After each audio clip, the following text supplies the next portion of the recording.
Dengan adanya struktur baru, saya membutuhkan 2.544 staf. Hanya untuk gaji dan tunjangan itu membutuhkan lebih dari 1 triliun. Ini kementerian, kalau perusahaan ini bangkrut ini. Karena yang dikerjakannya 30 miliar lebih, biaya untuk mengerjakan 30 miliar itu 48 miliar.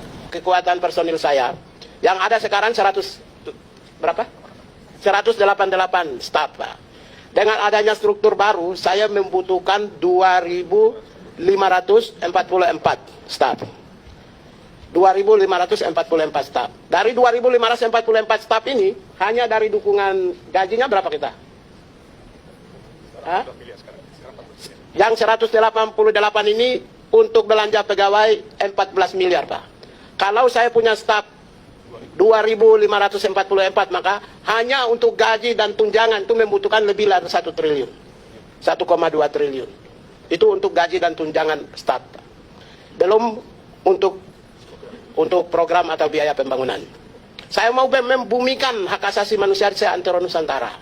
Karena itulah saya targetkan 83.000 kelompok dan saya sudah bentuk tim saya di lapangan 1.007 tim. Satu kelompok atau satu wilayah saja kita kasih 100 juta, maka 8 triliun 300, Pak. Itu untuk sosialisasi di masyarakat lokal dan basis bawah. 8 triliun 300. Untuk mencapai 20 triliun, saya punya lebih dari 200 program yang tidak perlu saya sebut. Kalau Bapak pimpinan berkenan, saya bisa bikin lebih dari 1.000 program. Ini kementerian, kalau perusahaan ini bangkrut ini. Karena yang dikerjakannya 30 miliar lebih, biaya untuk mengerjakan 30 miliar itu 48 miliar. Ini kalau kementerian ini bangkrut ini, udah bangkrut. Pilot ini, udah bisa masuk ke pengadilan pilot, ya kan?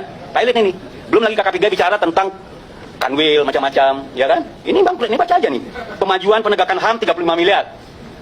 Dukungan manajemennya 48 miliar. Jadi dia mengerjakan 35 miliar, biayanya 48 miliar. Nah, ini bangkrut. Jadi ini klarifikasinya bangkrut. Dan ini menjadi prioritas Komisi 13 untuk segera bicara dari antara kementerian ini dengan kita bicara, kalau enggak ini bangkrut ini, jangankan HAM. Mereka sendiri ini sudah melanggar HAM terhadap dirinya sendiri. Bagaimana mau ngurus HAM orang lain sementara mereka ini melanggar HAM, ya kan? Melanggar HAM mereka gitu loh. Jadi ini perlu kita perbaiki. Bukan kita ini bicara uang untuk program, bukan bicara uang untuk fungsi, tapi yang realistis. Jadi jangan juga bikin kementerian, tapi sebenarnya kita nggak punya kemampuan.